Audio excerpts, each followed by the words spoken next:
Siz bir söz dediniz. Dediniz Fələstində baş verənlər oradakı müsəlmanların günahıdır. Həqiqətən belə düşünürsünüz? Bəli, əlbəttə. Ümumiyyətlə nə baş verir? Əhməd Əşşara sizdəndir.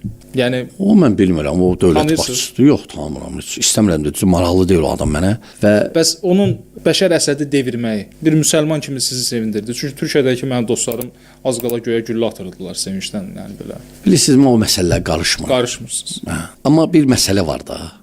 Bir məsələ var, bu ayrıca mövzudur da. Yəni ona qarşı çıxmaq olardı yoxsa yox.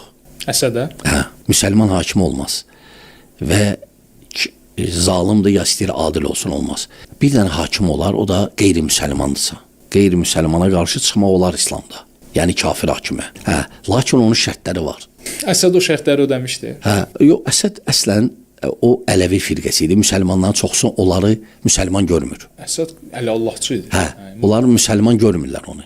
Hə, ona görə ona qarşı bəlkə də şəri cəhətdən çıxmaq olardı. Lakin şərtləri var idi, yox. Şərtlərdən nə idi?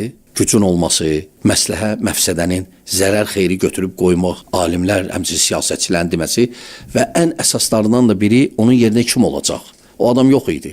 Onun nəticəsinə biz bir məsələyə girişmirik, lakin onun nəticəsində nə qədər insanlar öldü. Sonuncu sualım. Yəni dini cəhətdən səhv idi. Səhv idi. Səhv idi.